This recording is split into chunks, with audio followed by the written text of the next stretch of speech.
ಆದ್ರೆ ನಿಜವಾಗ್ಲೂ ನಾವು ಹೇಮಾವತಿ ನೀರಲ್ಲಿ ಇವತ್ತು ವಾಣಿಜ್ಯ ಬೆಳೆಗಳಾದಂಥ ಅಡಿಕೆ ಮತ್ತು ತೆಂಗನ್ನು ಬೆಳೀತಾ ಇದ್ದೀವ ಅಂತಂದ್ರೆ ಇಲ್ಲ.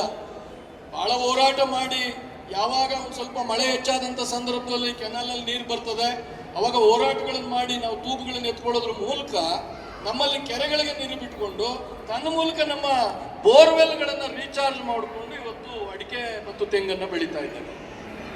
ಆದರೆ ಇವತ್ತಿನ ಪರಿಸ್ಥಿತಿ ನಮ್ಮೆಲ್ಲರ ಮುಂದೆ ಒಂದು ಭೂತ ಬಂದು ನಿಂತುಬಿಟ್ಟಿದೆ, ಲಿಂಕ್ ಕೆನಾಲ್ ಅಂತ. ಇದ್ರ ಬಗ್ಗೆ ಬಹಳ ಗಂಭೀರವಾಗಿ ತುಮಕೂರು ಜಿಲ್ಲೆಯ ರೈತರು ಆಲೋಚನೆ ಮಾಡಬೇಕಾಗಿದೆ.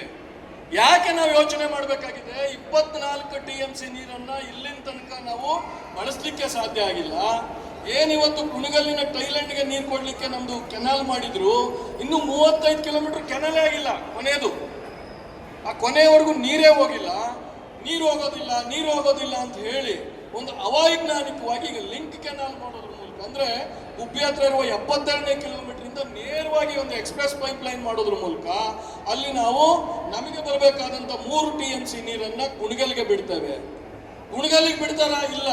ರಾಮನಗರದ ಶ್ರೀರಂಗಂ ಏತ ನೀರಾವರಿಗೆ ನೀರನ್ನ ಡಂಪ್ ಮಾಡಿಕೊಳ್ಳುವ ಎಲ್ಲ ಪ್ರಯತ್ನ ಇಲ್ಲ ಆಗ್ತಿದೆ. ಇದನ್ನು ಗಂಭೀರವಾಗಿ ನಾವು ಈ ವೇದಿಕೆ ಮೂಲಕ ಚಿಂತನೆ ಮಾಡಬೇಕಾಗಿದೆ. ಶ್ರೀರಂಗಂ ಏತ ನೀರಾವರಿಗೆ ಬೇಕಾದಂತ ಪಂಪ್ ಹೌಸ್ ಇರಲಿ, ಪೈಪ್ ಲೈನ್ ಎಲ್ಲ ಮಾಡ್ಕೊಂಡ್ಬಿಟ್ಟಿದ್ದಾರೆ. ಮತ್ತಿದ 35 ಕಿಲೋಮೀಟರ್ ಕೆನಾಲ್ ಆಗಿಲ್ಲ. ಅದಕ್ಕೆ ನಾವು ನೇರವಾಗಿ ನೀರನ್ನು ಡಂಪ್ ಮಾಡ್ತೀವಿ. ಕುಣಿಗಲ್ಗೂ ಅನ್ಯಾಯ ಆಗ್ತದೆ. ಇಲ್ಲಿ ಅವ್ರದ್ದೇನು 3 TMC ನೀರಿದೆ ಅದು ಹೋಗೋದಿಲ್ಲ. ಇದು ನಮ್ಮ ಮುಂದಿರುವಂತ ದೊಡ್ಡ ಸವಾಲು.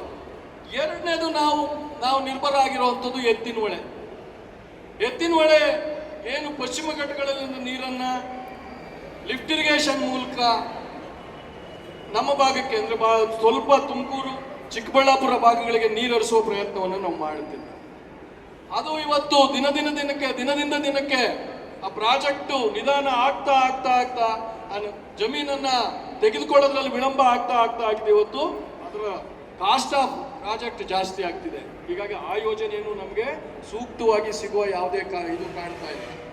ಮೂರನೇದು ಅಪ್ಪರ್ ಭದ್ರಾ, ನಿಜಲಿಂಗಪ್ಪನವ್ರ ಕಾಲದ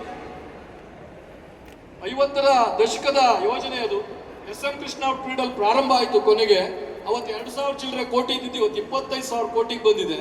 ಅದನ್ನು 28ರಷ್ಟು ಮುಗಿಸ್ಬೇಕು ಅಂದ್ರೆ ಇನ್ನೂ 20,000 ಕೋಟಿ ದುಡ್ಡು ಬೇಕು ಅಂತಕ್ಕಂಥ ಒಂದು ಆಲೋಚನೆ ಇದೆ. ಅದು ಮುಗಿಯೋದೇ ಅವತ್ತು.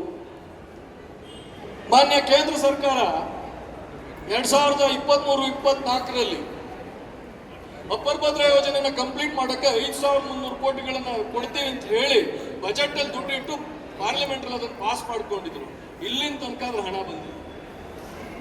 ನಾನು ಈ ವೇದಿಕೆ ಮೂಲಕ ಮಾನ್ಯ ಲೋಕಸಭಾ ಸದಸ್ಯರಾದಂಥ ಸೋಮಣ್ಣವ್ರನ್ನ ಕೇಳ್ತೀನಿ, ನೀವು ರೈಲ್ವೆ ಸಚಿವರ ಜೊತೆಗೆ ಜಲಶಕ್ತಿ ಸಚಿವರು, ನೀರಾವರಿ ಸಚಿವರು ಆಗಿದ್ದೀರಿ.